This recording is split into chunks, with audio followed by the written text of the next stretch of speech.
I'm Maria Menounos, and you're tuned in to AfterBuzz TV, the ESPN of TV talk. Now, let the buzz begin. Hey everybody, I'm Rachel Goodman, and I'm here to discuss this week's Doctor Who. We're talking about episode 8, and we had a ton of things happening. As you can see, by the way, it is just me today. Adrian and Zach will be back next week, which will be part 1 of the 2-part finale before we get our season special. Like I said in the intro, my name's Rachel Goodman, just in case you missed that.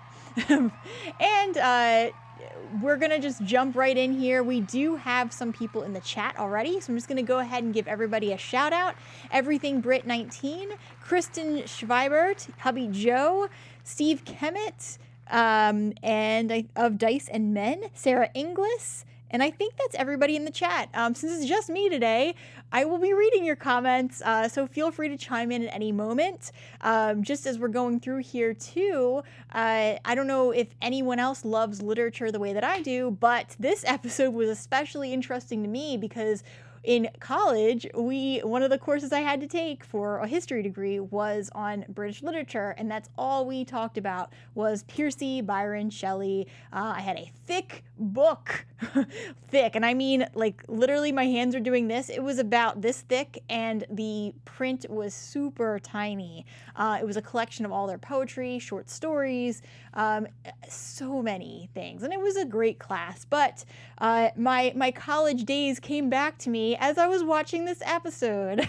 I will tell you that much. So first, obviously we start with Shelley Byron. I very much appreciated this reenactment of that time period, but of course with a twist. I got the sense that this was the night, like I kept feeling Frankenstein. I have to go back and look at, I know the date was 1816, but I kept thinking, okay, well, I wonder if that's what they're hinting at, that the tale of Frankenstein was going to be coming out of this, but we did not get that. We did get a Cyberman who, I'm just gonna jump to the end here because we do see that with the Cyberman, we got this really interesting moment with Mary Shelley where she was trying to talk to the creature as if reminding it that there was somebody who still cared about him. Now we see that backfired, but I just want to mention that now because I loved all the different references that we had to, some of it was tweaked a little, but we did have so many different references to their work, and I found it quite interesting. Everything Brit 19 says, see, I didn't know it was a Cyberman. Christian Schweibert says, I liked it even though I knew it was a Cyberman. So we have two contrasting opinions there. Of Dice and Men, it was a good episode tonight. Let's all hope the next 2 are good as well. I think what I especially liked is that we not only did we spend, as we've been spending so much time with the tertiary characters this season, and by tertiary, obviously I mean whoever is connected to our monster of the week, as we've been saying so often on the show. But I appreciated that we got an inside look at these writers. That was probably what made the episode for me. And I liked this introduction of the Cyberman. We kind of leading up to everything I was just mentioning though. What happens is when the doctor and everybody show up, they're there and they're trying to find out what is going on at this house and why. There's a lot of crazy activity with the lightning, and they can tell that there is just something that is very off. Everybody is suddenly trapped inside of this house, and it's trapped, and there are illusions, and eventually what the doctor realizes is that there was some kind of perception filter that had been placed on the home, which I thought was interesting because it wasn't just, it was more like people had a certain amount of control with what they were seeing. And I loved this idea of illusions, especially as it relates to these writers and Mary Shelley. For anyone who isn't familiar, she, in Frankenstein, who was actually the doctor, not the monster, in Frankenstein, there was essentially, there was Frankenstein's monster created, and it was supposed to kind of, like, there was a feel to the book that was very dark, and it almost reminded me of everything we were seeing play out in this episode. So I loved that aspect of it. Chubby Joe, shout out to Rachel. Sarah Inglis says, hold it down, Rachel. Thank you. Sarah Inglis also says, fun episode for an author to break down. Yeah, absolutely. So we get, okay, so early on, we know that something is going on with this house. We also got some of the dynamic with Byron, who was a very interesting character, known for having many different partners too. So they kind of played with that and showed his true colors, and I appreciated that. And we got little moments, like even Mary Shelley playing the piano with Ryan and being very uncertain about going forward with her writing, and the fact that Ryan actually said, oh, well, you know, it's like his grandmother said, he should stick things out even when he isn't certain of himself. And the same thing for Mary is that she should stick things out and really just keep going with her creative endeavors, and to be Mary Shelley and live in a family of writers, but also have these connections to writers and be among literary greats like her husband Shelley and like Byron. Yeah, I can imagine how hard it would be for a writer to thrive in that environment when you're surrounded by talent that is kind of eclipsing your talent because they are also great at what they're doing. Couple of comments here. Steve Kemet says, this Cyberman has a mixture of different costumes. And then Everything Brit 19, yeah, but I think the 12th Doctor Series 8 Cyberman was the most prevalent. Steve agrees with that. And then Kristen added, well, it went back to the original Cyberman. So, okay, very quickly, too, we start to see that not only, so on top of everything going on with the house, they introduced this idea of visions and how people were seeing certain things, and Graham was seeing ghosts, and we're getting this image of a very, almost like a haunted house. And it kind of, that's what I enjoyed about the episode, is that for maybe 70% of it, we had the mystery of what was going on with the home. And then when we got down to actually what was happening, where the episode really excelled was with the arrival of the lone Cyberman. And of course, a couple episodes ago, we all remember with Captain Jack, how he was saying, tell the Doctor not to give the lone Cyberman what he wants. So I kind of figured at that point that that was exactly what was going to happen, that the Doctor was not, that either there was going to be some trickery afoot, or the Doctor was going to be in a position where she had to give the lone Cyberman everything. And in this case, what he is looking for is the Cyberium. And we find out, like, at the end of the day, what happened was that Percy Shelley, who's Mary's husband, who's been missing, he ended up, he was, like, before any of this happened, he was walking along and accidentally found the Cyberium. And it basically just put him in a situation where he held the intelligence for the future and the history of all the Cybermen, which just made him it made him the person that this Cyberman was looking for, because he needed his Cyberium back for the future of the Cybermen, I should say, plural. Billie Jean Girl 24, was I hallucinating this, or was that guy kind of flirting with the Doctor? If it was about time. The Doctor was flirting was something by in her new body. I think you're talking about Byron, right? Because he was absolutely flirting, but the thing with Byron, and this is actually true from what we know about him in real life, is he was just a very flirtatious person. And had, kind of like I mentioned earlier, he had a lot of partners.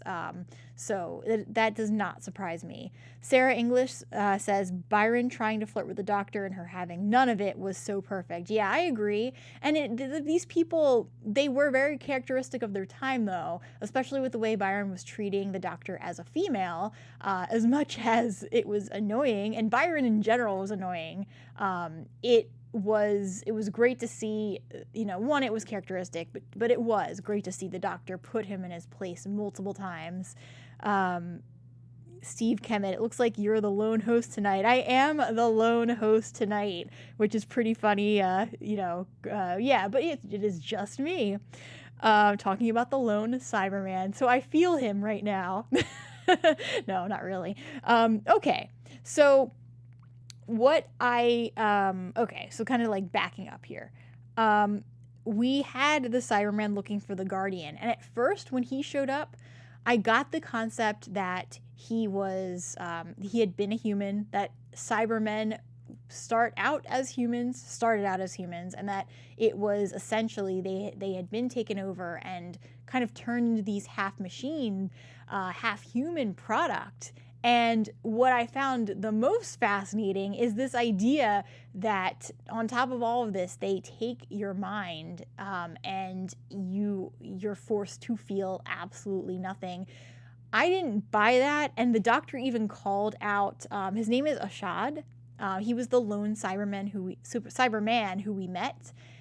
And the doctor called Ashad out on that and said, well, I guess they didn't install your inhibitor yet if you're feeling irritation. I did not get the sense that the Cyberman wasn't feeling anything. Like, sure, he wasn't, he spared William the baby, but it didn't seem like it was impossible for him to feel. And I almost think that when Mary Shelley was talking to him, that it almost had an effect, but I think that's exactly what happened, is that because she was getting to him and really tugging at his emotions, that he reacted the way that he did, because he didn't want to admit what she was eliciting in him.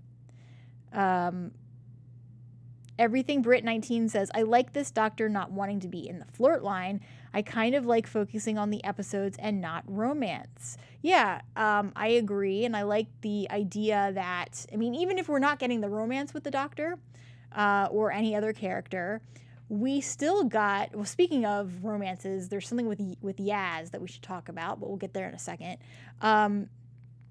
With the doctor, we're still getting this idea that I felt like we got with her moments with the lone Cyberman. She knew from everything she was being told that she was not supposed to give that Cyberium to Ashad, and yet she made the calculated choice to give that to him anyway, and that they were going to have to go forward in time and find the Cybermen and stop them from doing what they were going to do. But she made the calculated choice that this would be the better option than killing Percy Shelley and getting rid of the Cyberium that way. And she takes it in, and I feel like with her, or with the doctor, I shouldn't say with her, sorry. With the doctor, it was, we did see her kind of processing everything that had happened and recognizing that there are moments when even the doctor will not be able to make a very, a choice that's going to work for people. It's going to fix the present conundrum. And that was, I could kind of, even though we haven't really gotten too much from her or anyone else this season so far with their arcs and just everything going on with them, I appreciated the fact that with her, I could see, like, just from her facial expressions, I could see that she was finally processing that there are just times when she's not going to have the solution. Okay. Billie Jean Girls 24 says, anyone else feel bad for the baby when everyone couldn't leave the house?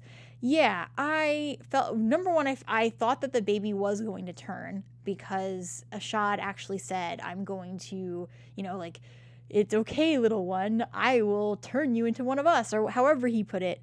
And basically, it was, I thought that they were going to actually take the baby and convert him to a Cyberman. I was surprised when that didn't happen, and that does call into question what Mary Shelley said about Ashad having a heart and being a father and sparing William. What Ashad said about killing his kids and slitting their throats, I don't buy that. Because why else would he have spared William? Unless there was a reason why, like maybe something caught his attention and he was temporarily distracted and put William down while he did that. Because we see that he didn't spare other people in the house. So I don't know that I think that I don't think that it was a mercy save. I think that it was more because Ashad's focus changed to the Cyberium. But let me know in the comments and in the chat what you guys think. I just want to, while we're on the topic of chat, I just want to take a moment to thank everybody for tuning in, especially in moments like today when we are down a couple of hosts. It's great to have you guys in the chat. And thank you for making us the ESPN of TV talk. Every time you guys like, follow, subscribe, give us 5 stars on iTunes, it helps us to grow and learn and just keep doing what we're doing. So thank you again for being the best part of AfterBuzz TV. Kristen Schreiber says next week is the start of the 2-parter. Yes. And then I think that we are getting a special after the 2-part season finale. And Steve Kemet says, well, if the Doctor didn't give the Cyberman what he wanted, we wouldn't have the 2-parter. And this is true. And, of course, like she said, here was the big question. What I loved as a writer is when the Doctor said that words matter and that if they killed Percy Shelley, that there would be so many things that would change because people would not have had his words. And it is so true. And I know we've said in the past that sometimes the show will directly address its theme, but in this case, I did not mind. I was very happy that, that the Doctor said, yes, words matter. We need his words. And that was the moral dilemma, was whether or not you can allow someone to die when in history they need to do and publish certain things. And that's why I especially love the episodes where we get the historical figures, because you get to, even if it's not 100% accurate, you still get a very good idea of what it was kind of like.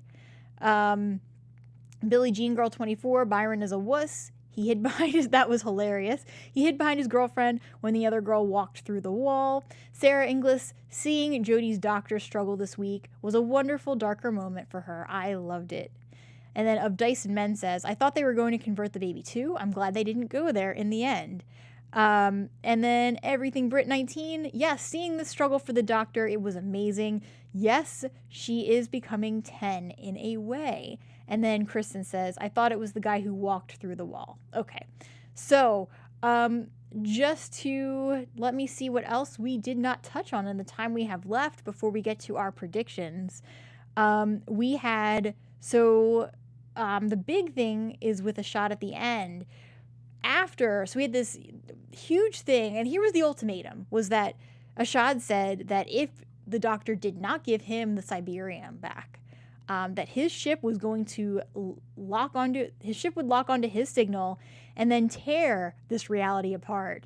Some pretty strong words. So for the Doctor to decide that there was another option, and just watching, like as a couple of you have said in the chat, watching her struggle, that was, I very much appreciated it. And this idea, like we're talking about the lone Cyberman. Well, technically the Doctor in her own way is a lone, like even though she has her crew, she is still a lone individual, we'll say. because she has to face so many of these things on her own, really. And she has to calculate the decisions that she makes on her own. And she even addresses that in this episode, which I thought was especially strong. But so we had that crazy ultimatum, and in the end, after she decides to give the lone Cyberman what he wants, the last thing we really see, aside from the aftermath with, Byron and Shelley and Mary Shelley, we have the Doctor saying that the next plan for the crew is for them to go into the future and stop the Cyberman from rebuilding the Cybermen army. So this kind of leads into what we know we're going to get next week. So let's go ahead with the time that we have left. Let's talk about some predictions. And now, your AfterBuzz TV predictions. Okay, so my thought is that they made it very obvious that what we're seeing with the Cybermen in general is that they had obviously been humans and were taken over and were converted. So my guess is that this, especially, with the way that things ultimately changed in 1816, my guess is that this is not going to be too far in the future where the crew has to travel to stop the Cybermen. I'm hoping, I'm not sure that we will see this, but I'm hoping that we would get another cameo with, Captain Jack, but I am not sure, just because, we didn't see him in the trailer at the end. That doesn't necessarily mean he won't be there, but it would feel a little empty if we don't get him to come back in, even if it's only for a brief appearance. But I'm thinking that this is not going to be too far in the future, because the Doctor did mention that she would drop them off in 2020, but it might not be the same 2020 anymore, considering everything that's going on.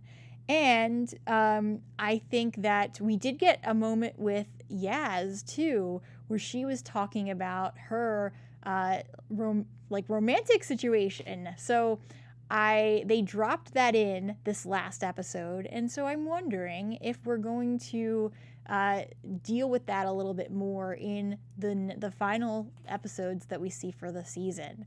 So I'm thinking it'll be some of that, and I am almost thinking that we're going to see a world where the Cybermen, we're not done yet with Ruth Doctor, is my prediction, and that somehow the Cybermen are going to lead us to realizing that there was a break in reality, like he mentioned, and this is what caused the multiple dimensions. Okay, let me just touch in with the chat really fast. Crazy Monsoon says, was that Cyberman possibly a very early version of the Cybermen we know and love? It could be. Everything Brit 19 says it could be, but not sure. And then Kristen Swibert says, Chris stated Jack will not come back this season. Okay, well, I guess not. And yeah, okay, so I think that about wraps up our show for today. I'm Rachel Goodman. You can find me on Twitter at Rach Goodman, or on my author Instagram account at Rachel Radner Author. If you're a fan of Outlander, I'm actually on the Outlander panel coming up next. Thank you, everybody. Have a great week. Our founder, Keven Undergaro, and me, Maria Menounos, would like to thank you for tuning in to AfterBuzz TV. Remember, we're not just the first, we're the biggest in the world, and we're the only destination for all your favorite TV shows. Whatever you crave, we've got it. So go to AfterBuzzTV.com and check out our lineup. Buzz you later. The views expressed herein are those of the hosts only and do not necessarily reflect the views of AfterBuzz TV or its owners or principals.